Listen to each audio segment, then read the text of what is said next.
So hello दोस्तों की हाल चाल थोड़े सारे दा एक बार फिर तो स्वागत है मेरी एक नई वीडियो। तो क्या जैसा कि इस वीडियो के थंबनेल पे आप देख के आए होगे, इस वीडियो में हम क्या बात करेंगे कि मैंने एक साल में मैंने अभी जैसे मुझे आपको पता ही है कि कॉर्पोरेट में मुझे एक साल का एक्सपीरियंस हो चुका है काम करते। विप्रो में मैं स्पेसिफिकली काम कर रहा हूँ, तो मैंने क्या क्या सीख लिया एक साल में, है ना, कितना कुछ नया सीख लिया। ये बहुत लोग ये सब शेयर नहीं करते यार कि एक साल में उन्होंने क्या क्या सीखा था, कितना उनको नॉलेज आ गया, क्या सब। तो ये सब बातें आपको कोई भी नहीं बताएगा, ये सारी बातें आपको मेरे चैनल पे ही जानने को मिलेगी। तो अगर मेरे चैनल पे नए हो ना यार, तो चैनल को सब्सक्राइब कर लो, ताकि एकदम रॉ मटेरियल पूरा ए टू जेड, मेरे नेगेटिव पॉइंट्स, मेरे पॉजिटिव पॉइंट्स, क्या क्या मैंने सीखा क्या नहीं सीखा, एकदम यार साफ बताऊंगा। ऐसे मेरे को कोई वो नहीं है, क्योंकि सबके अपने अपने डिफरेंट गोल्स होते हैं, सबका अपना अलग पर्पस होता है। तो सब गलतियां करते हैं, सब सीखते हैं, लेकिन आपको बताएगा कोई नहीं। लेकिन इस चैनल पे आपको ये सब चीज़ें बहुत ही ज़्यादा डिटेल में जानने को मिल जाएंगी अगर आप वीडियो एंड तक देखोगे। तो सबसे पहले तो अगर चैनल पे नए हो तो यार चैनल को कर लो सब्सक्राइब, है ना। उसके बाद वीडियो को लाइक शेयर एंड सब्सक्राइब कर देना, चैनल को सब्सक्राइब कर लो और दोस्तों के साथ इस चैनल को शेयर कर दो, ताकि ज़्यादा से ज़्यादा मुझे भी सपोर्ट मिल सके और ये वीडियो ज़्यादा से ज़्यादा लोगों तक पहुंच सके।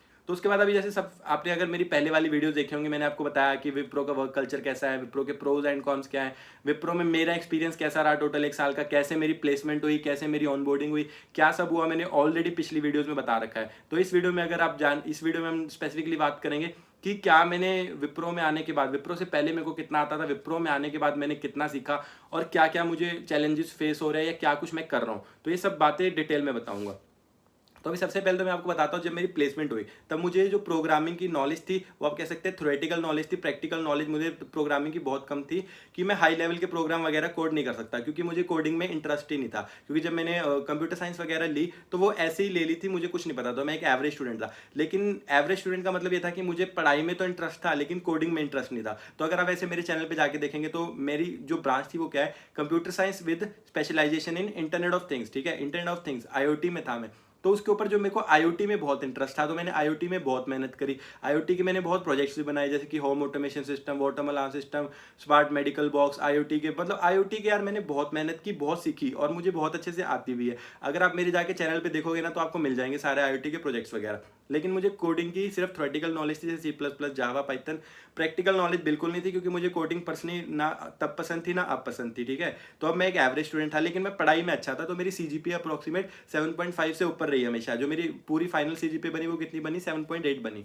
तो उसके बाद मेरी प्लेसमेंट हुई। प्लेसमेंट में उन्होंने सूडो कोड्स वगैरह पूछे थे, मतलब आउटपुट क्या आएगी, उतनी प्रोग्रामिंग मेरे को आती तो क्लियर हो गई। तो मेरी जो इंग्लिश है वो तो मतलब मेरी पहले से ही अच्छी थी। उसके बाद फिर जब टीपीपी प्रोग्राम ज्वाइन किया, वहाँ पे एक्टिविटीज वगैरह की, तो उससे स्किल्स वगैरह और ब्रशअप हो गई। कॉन्फिडेंस लेवल भी मेरा अच्छा ही है, तभी जैसे अब वीडियोस वगैरह बनाता हूँ। तो ये मेरा प्लस पॉइंट शुरू से ही है कि मैं पब्लिक स्पीकिंग में बहुत अच्छा हूँ, या इंग्लिश बोलने में या कॉन्फिडेंस में बहुत अच्छा हूँ। तो उसके बाद फिर बात आती है एप्टीट्यूड वगैरह की, वो भी मैंने टीपीपी प्रोग्राम में थोड़ा अच्छे सीख लिया था। मैथ वीक है मेरा, लेकिन वो मैंने कवर कर लिया, सीख लिया था कि हाँ इतना कि एग्जाम हो जाए। तो विप्रो का एग्जाम वगैरह क्लियर हुआ। इंटरव्यू तो मेरा बहुत ईजिली क्लियर हो गया, क्योंकि वहाँ पे मैंने अपने प्रोजेक्ट्स के बारे में बहुत अच्छे से कॉन्फिडेंटली बताया। वहाँ पे कॉन्फिडेंस ही मेन चेक होता है अगर आप सर्विस बेस्ड कंपनी का इंटरव्यू देते हैं, चाहे वो विप्रो, कैपजेमिनी, कोई भी हो। वहाँ पे सिर्फ आपका मैक्सिमम कॉन्फिडेंस चेक होता है, और अगर आपको बेसिक नॉलेज है या नहीं, है ना। तो क्योंकि वो उस रोल के लिए हायर ही नहीं कर रहे होते जहाँ पे आपको प्रोग्रामिंग वगैरह ज़्यादा लगेगी या नहीं। तो उसके बाद मैं विप्रो में आया। तो विप्रो में आके यहाँ पे क्या हुआ कि पहले आपको ट्रेनिंग कराई जाती है, किसी भी कंपनी में आप चले जाओ आपको ट्रेनिंग कराई जाती है। अब स्टार्ट हो रहा है कि मैंने विप्रो में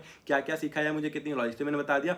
तो कॉलेज टाइम से मुझे प्रोग्रामिंग की कोई नॉलेज नहीं थी, ना प्रोग्रामिंग में इंटरेस्ट था। तो विप्रो में प्लेसमेंट हो गई। तो अब ये विप्रो क्या है, एक सर्विस बेस्ड कंपनी है। तो वहाँ पे क्या होगी कि आपको डिफरेंट डिफरेंट डोमेन्स में रैंडमली एलोकेट कर दिया जाएगा। आपके पास सिलेक्शन की चॉइस है कि आपको ये चूज करना है। नहीं, विप्रो में ऐसा कोई ऑप्शन नहीं था। कुछ कंपनीज देती हैं ऑप्शन, कुछ कंपनी नहीं देती, है ना। जैसे कि वो कंपनी टू कंपनी डिपेंड करेगा। यहाँ पे जैसे मुझे कोई ऑप्शन नहीं मिली, तो यहाँ पे मेरे को डाल दिया गया ये वाली डोमेन में कि आपको इस डोमेन में क्या करनी है, आपको एक ट्रेनिंग करनी है। पहले तो आती है एक pre joining training, pre joining training आती है, प्री ज्वाइनिंग प्रोग्राम आता है, पीजेपी जिसको बोलते हैं, प्री ज्वाइनिंग प्रोग्राम। वो जब आपकी ऑनबोर्डिंग मतलब ऑनबोर्डिंग होने वाली हो जाती है, उससे पहले पहले आपको एक मंथ की ट्रेनिंग करनी होती है। उसमें मैंने करी थी पाइथन की ट्रेनिंग। वो भी विप्रो के पोर्टल पे जाके आपको पाइथन की ट्रेनिंग वगैरह करनी होती है कंप्लीट। फिर एक एंड में एग्जाम होता है, वो कंप्लीट करना होता है। उसके बाद आपकी जब ऑनबोर्डिंग हो जाती है, उसके बाद आपको दोबारा डाला जाता है पोस्ट प्रोग्राम, मतलब पोस्ट ट्रेनिंग में डाला जाता है। उसमें आपको रैंडमली किसी भी उन विप्रो अपनी तरफ से डाल देता है स्ट्रीम्स में। जैसे मेरे को डाला गया था साइबर सिक्योरिटी में, ऐसे ही करके डिफरेंट डिफरेंट स्ट्रीम होती है, जैसे पाइथन, डॉट नेट, है ना, जावा, साइबर सिक्योरिटी, ऐसे करके डिफरेंट डिफरेंट स्ट्रीम होती है, उनमें आपको डाल दिया जाता है और उसके बेस पे आपको 1 या 2 महीने की ट्रेनिंग कराई जाती है। तो वो ट्रेनिंग इंस्ट्रक्टर बेस्ड ट्रेनिंग होती है जिसमें कि प्रैक्टिकल नॉलेज सिखाई जाती है। ऐसा नहीं कि थ्योरेटिकल आपको कॉलेज की तरह सिखाया जा रहा है, लेकिन वो सारा कुछ रहेगा कॉलेज की तरह ही, कि जैसे एक इंस्ट्रक्टर आएगा, एक ट्रेनर्स वगैरह होते हैं, वो आपको पढ़ाएंगे 1-2 घंटे, फिर कहेंगे कि इसको इंप्लीमेंट करो। तो अगर आप उस टाइम पे सीखते हैं वो वाली स्किल्स तो बहुत ज़्यादा अच्छा रहता है। लेकिन अब नेगेटिव पॉइंट क्या हो जाता है, जैसे आपने वो ट्रेनिंग करी कंप्लीट, उसके बाद एग्जाम भी पास किया, तो उसमें क्या होता है, उसके बाद ऐसा कुछ कंपलसरी नहीं है कि जो आपको ट्रेनिंग कराएगी हो, आपको जो प्रोजेक्ट मिलेगा वो उसी के बेस पे मिलेगा, क्योंकि सर्विस बेस्ड कंपनी है।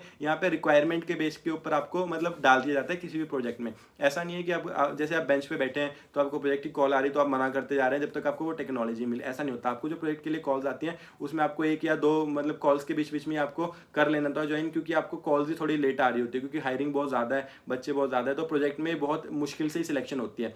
तो उसमें क्या होता है कि ऐसा जरूरी नहीं है कि आपको सेम प्रोजेक्ट में ही टैग किया जाएगा। जैसे मैंने साइबर सिक्योरिटी का किया, लेकिन मेरे को आइडेंटिटी एक्सेस मैनेजमेंट के प्रोजेक्ट में डाल दिया गया। जब मैंने ज्वाइन किया था ना, मुझे कोई आइडिया नहीं था। जैसे कि मेरी ट्रेनिंग कंप्लीट हुई साइबर सिक्योरिटी की, उसके बाद फिर हमको ना जैसे बेंच पे बिठाया दिया गया। जैसे आपने क्लियर कर लिया तो आपको फ्री पूल में डाल दिया जाता है, कि आपको बेंच पे बिठा दिया जाता है। बेंच पे बैठने का मतलब क्या है कि आपको फ्री छोड़ दिया जाता है, कि अब आपको कॉल्स आएंगे इंटरव्यू के लिए, उसमें फिर आप इंटरव्यू देंगे उसमें, और आपको प्रोजेक्ट में डाल दिया जाएगा जिस प्रोजेक्ट का इंटरव्यू आप क्लियर कर लेंगे। तो उसके बाद क्या हुआ, मेरी ट्रेनिंग खत्म हुई, उसके बाद हमको फ्री पूल में डाल देगा। फ्री पूल में डालते ही ना तो आपको साथ साथ ना ट्रेनिंग्स के लिए एक्सेस वगैरह प्रोवाइड कर दिया। जैसे आपको यूडीमी का एक्सेस मिल जाएगा फ्री, उसके ऊपर आप अपनी मनपसंद का जो भी कोर्स है वो कर सकते हैं। लेकिन एक कंपलसरी ट्रेनिंग भी होती है जो विप्रो आपको असाइन करेगी। जैसे मेरे को सिस्को की CNN की ट्रेनिंग मिली थी, है ना, मतलब कि सिस्को की होती है नेटवर्किंग की ट्रेनिंग असाइन कर दी गई थी, और एक फायरवॉल एंड VPN की ट्रेनिंग असाइन कर दी गई थी, चेक पॉइंट फायरवॉल VPN। तो ये 2 ट्रेनिंग्स है जो मेरे को, जो मेरी साइबर सिक्योरिटी की ट्रेनिंग खत्म के बाद वो असाइन करी थी। तो उस टाइम पे भी आप बहुत अच्छे से सीख सकते हो, क्योंकि जब आप फ्री बेंच पे होते हो तो आपको कोई काम नहीं होता, आप पूरा दिन फ्री रहते हो, तो आपको सीखने के लिए बहुत टाइम मिल जाता है। उससे पहले भी जब आप ट्रेनिंग में भी होते हो ना, तब भी आपको कोई काम नहीं रहता ज़्यादा, ट्रेनिंग बहुत ईजी रहती है। इंस्ट्रक्टर आपको 1 या 2 घंटे या 3 घंटे मैक्सिमम सिखाता है, लेकिन आपके पास 8 घंटे होते हैं, मतलब जब आपको ज्वाइन करके रखना है। तो उस 8 घंटे में आप 2 या 3 घंटे वो वाली ट्रेनिंग करके साथ में कुछ और सीख सकते हो। लेकिन मैंने कुछ सीखा था नहीं, मैं जो मेरे को मतलब जो ट्रेनिंग कराते साइबर सिक्योरिटी वाली वही करता था, उसके सिवाय मैंने कुछ नहीं पढ़ा। तो उसके बाद क्या हुआ, फिर उसके बाद मेरे को तब ऐसा एक्सपेक्टेड था, क्योंकि मुझे भी नहीं पता था कि किसी अलग प्रोजेक्ट में डाल देंगे, ऐसा कुछ करना पड़ेगा या कुछ, तो मतलब तब नहीं पता था क्या होगा। कि अब मैं लेकिन बता रहा हूँ, तब मुझे कुछ अलग से सीखना चाहिए था कि जिससे बाद में मुझे थोड़ा फायदा हो। वो एंड में कवर करेंगे, लेकिन यहाँ पे अभी मैं बताता हूँ कि पहले हुआ क्या। तो वहाँ पे फिर मैंने कोई नहीं किया, कोई भी जो साइबर सिक्योरिटी हमको पढ़ाई जाती थी सिर्फ हमने उसके ऊपर ध्यान दिया, वो सारे कॉन्सेप्ट सीख लिए। उसके बाद फ्री पूल में डाला गया। फ्री पूल में हमको ट्रेनिंग्स वगैरह साइन हुए, लेकिन वो भी सीरियस होकर नहीं की, क्योंकि यार अभी अभी ट्रेनिंग खत्म हुई थी और फिर फ्री पूल में डाला गया, तो ऐसा मन ही नहीं करता था पढ़ने का। यूडीमी का एक्सेस मिला, फ्री एक्सेस, बट मैंने कोई कोर्स नहीं किया यूडीमी से तब।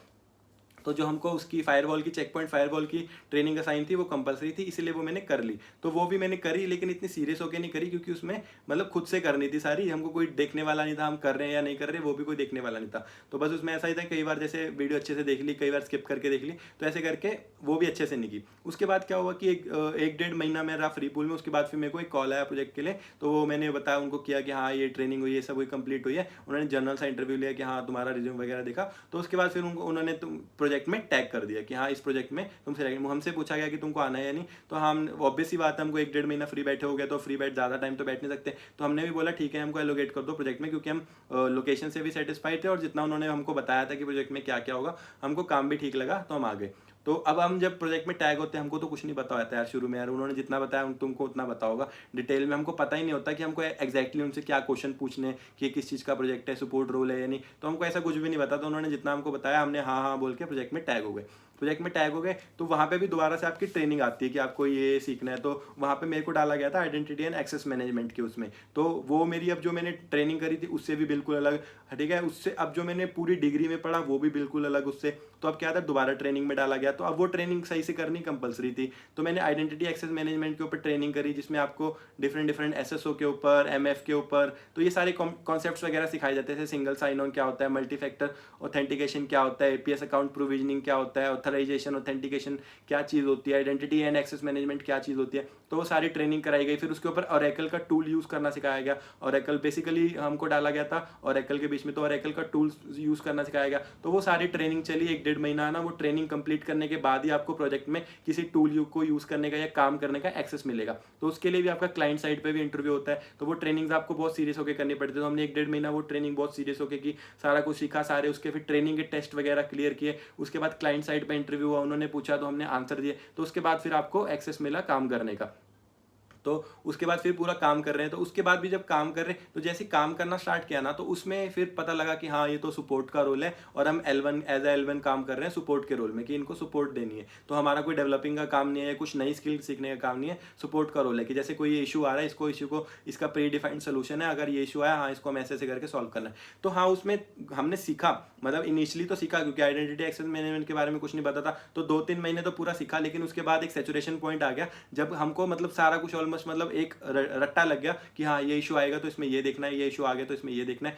तो वहां पे हमारी लर्निंग स्टॉप हो गई, क्योंकि अब हमारे ऊपर वर्कलोड भी आ गया, अब काम कर रहे हैं, पहले तो फ्री थे कुछ भी कर सकते थे, अब काम आ गया कि हमको 9 घंटे काम करना पड़ता है, 9 साढ़े 9 घंटे काम करना पड़ता है ना। वर्क फ्रॉम होम चल रहा है तो ऐसा भी नहीं है कि हम कम काम करते हैं इधर उधर चले गए चाय ब्रेक पे, नहीं, घर पे आपको रह के पूरा काम करना पड़ेगा, तो हमारे ऊपर वर्कलोड भी ज़्यादा होता है। तो उस वर्कलोड में हम पूरा अच्छे से सीख नहीं पा रहे हैं, तो अब एक सैचुरेशन पॉइंट आ गया कि हाँ इसके ऊपर हम सीख नहीं पा रहे हैं। तो अब क्या दिक्कत आई आपकी, काम करते करते 1 साल कंप्लीट हो गया, तो अब मुझे जो दिक्कत आ रही है कि अब जैसे मतलब काम करते हुए मैंने यूडीमी से कोई सर्टिफिकेशन वगैरह नहीं की हुई, ना आइडेंटिटी एक्सेस मैनेजमेंट की मेरे पास कोई सर्टिफिकेशन है ना उसके बाद CRS की या मतलब किसी और टेक्नोलॉजी की कोई भी सर्टिफिकेशन नहीं है। तो अब 1 साल कंप्लीट हो गया, अब मुझे यहाँ से क्या करना है, स्विच करना है। तो वो स्विच के लिए मुझे दिक्कत आ रही है कि मैंने कुछ भी सीखा नहीं हुआ है ना। कॉलेज में तो पता ही है कि प्रोग्रामिंग में इंटरेस्ट ही नहीं था, तो प्रोग्रामिंग नहीं आती। उसके बाद यहाँ पे आने के बाद भी जो चीज़ें की उसकी किसी भी चीज़ की सर्टिफिकेशन नहीं है, और जो जिस चीज़ में मैं प्रोजेक्ट में टैग हूँ, जैसे आइडेंटिटी एक्सेस मैनेजमेंट में टैग हूँ, उसमें क्या दिक्कत है कि उसकी ज़्यादा जॉब्स वगैरह अवेलेबल नहीं, क्योंकि ये नई चीज़ है एक, है ना, IAM, तो इसके ऊपर ज़्यादा जॉब्स नहीं है। अगर जॉब्स भी हैं तो वो मिनिमम 3 से 4 साल का एक्सपीरियंस मानते हैं, लेकिन अभी मुझे कितने साल का एक्सपीरियंस हुआ है, 1 साल का। तो अभी मैं जॉब स्विच करने की ट्राई कर रहा हूँ, क्योंकि मुझे अपना जो पैकेज है वो इंक्रीज़ करना है, क्योंकि जितने पैकेज में एवरेज पैकेज पे प्लेस हुआ था तो उसको इंक्रीज़ करना है, क्योंकि काम कर चुके हैं। तो उसके लिए अब मैं सीख रहा हूँ नई नई चीज़ें। तो अभी तक तो जो 1 साल का मेरा सफ़र था उसमें तो मैंने यही सीखा ज़्यादा से ज़्यादा, मतलब साइबर सिक्योरिटी के कुछ कॉन्सेप्ट सीखे या IAM के कुछ कॉन्सेप्ट सीखे। लेकिन आप कहेंगे कि पूरे 1 साल में मैंने सिर्फ IAM के थोड़े से कॉन्सेप्ट सीखे, जितना IAM होता है उसका डेवलपिंग का तो 0 पार्ट आता है, कुछ भी नहीं पता, लेकिन उसके बारे में नॉलेज मिल गई, उसके बारे में थोड़ा बहुत जो सपोर्ट का काम कर सकते हैं वो मिल गया, थोड़ा बहुत उसका फ्लो पता लग गया, कैसे काम होता है, क्या काम होता है, वो सब नॉलेज। अब थोड़ी दिक्कत ये भी आ रही है कि हम ऑफिस ही नहीं जाते, तो किसी सीनियर से बात नहीं होती, तो डेवलपर से बात नहीं होती, तो ज़्यादा कुछ डिटेल में नहीं सीख पा रहे। लेकिन अगर क्या पता ऑफिस में जाके सीखते तो उसका भी एक प्लस पॉइंट मिल जाता कि हाँ हमको सीनियर वगैरह थोड़ा गाइड कर देते या सिखा देते, या कुछ एक्स्ट्रा चीज़ें नहीं पता लग जाती जो ऑनलाइन में बिल्कुल पता नहीं लग रही। तो उसके बाद अब मैं क्या कर रहा हूँ, मैंने यूडीमी से IAM के रिलेटेड सर्टिफिकेशन वगैरह स्टार्ट करी हुई हैं। अभी मैं जॉब स्विच करूंगा, उसके लिए मैंने सर्टिफिकेशन वगैरह स्टार्ट कर दिया, तो अप्रॉक्सीमेट मुझे 3 से 4 महीने तो सर्टिफिकेशन कंप्लीट करने में लगेंगे, जहाँ पे मैंने AWS Azure की ट्रेनिंग स्टार्ट कर रखी है, और इसके मतलब क्लाउड की ट्रेनिंग स्टार्ट कर रखी है, और साथ में IAM की ट्रेनिंग स्टार्ट कर रखी है, और साथ में डेवऑप्स की ट्रेनिंग भी स्टार्ट कर रखी है। तो मैं सोच रहा हूँ या तो मैं एज ए क्लाउड इंजीनियर या एज ए डेवऑप्स इंजीनियर या ये अपना IAM इंजीनियर ही जॉब स्विच करूँ। तो ये 3 स्ट्रीम्स मैंने चूज़ करी। अब यहाँ पे ये दिक्कत भी आती है कि आपको दोबारा से स्ट्रीम चूज़ करनी पड़ती है कि मुझे अगर स्विच करना है तो सेम ब्रांच में करना है, या अगर मुझे इस ब्रांच का काम पसंद नहीं आ रहा तो कौन सी ब्रांच का काम मुझे इंटरेस्टेड लग रहा है उसमें स्विच करूँ। अब जैसे मुझे IoT में स्विच करना है, लेकिन IoT की यार कोई जॉब वगैरह ही नहीं है। IoT की होती ना तो मैं खुद से ही बहुत अच्छे से पढ़ता, ट्रेनिंग वगैरह भी करता, वो सब करता, कोई दिक्कत नहीं आती। लेकिन अब यहाँ पे इंटरेस्ट बना के काम करना पड़ रहा। तो अब ये 3 मैंने सर्टिफिकेशन वगैरह स्टार्ट किए, वो भी यार थोड़ी सी कम कर पाता हूँ सिर्फ, मतलब क्योंकि यूट्यूब भी हैंडल कर रहा हूँ, उसके बाद फिर रोज़ काम भी कर रहा हूँ, रिसर्च भी करने पड़ती है, वीडियो बनाने के लिए टॉपिक सोचने पड़ते हैं, वो सब में भी बहुत टाइम जाता है, तो उसमें भी थोड़ा दिक्कत आ रही है। लेकिन हाँ 3 से 4 महीने के बीच में मेरा गोल है कि 3 से 4 महीने मतलब जनवरी तक मैं सारी सर्टिफिकेशन वगैरह कंप्लीट कर लूँ, फिर अपना रिज्यूम वगैरह सब जगह अपलोड करके। अभी से ही मैंने Naukri.com पे अप्लाई तो कर दिया, मुझे कॉल्स वगैरह भी आती हैं, इंटरव्यू वगैरह भी मैंने स्टार्ट कर दिए। तो देखते हैं कैसी मेरी जर्नी जाती है। पूरी जर्नी मैं शेयर करूँगा कि कैसे कैसे मेरे कौन कौन से इंटरव्यू हुए, कहाँ कहाँ पे हुए, कैसे हुए, पूरी journey A to Z share करूँगा। तो ऐसा कुछ था कि जो मैंने पूरा सीखा और जो मैं सीख रहा हूँ और क्या क्या आगे होने वाला है। तो आई होप आपको इस वीडियो से हेल्प मिली हो। वीडियो पसंद आई है तो वीडियो को लाइक शेयर एंड सब्सक्राइब कर देना। मिलते हैं ऐसे अगली किसी वीडियो में, तब तक के लिए बाय बाय।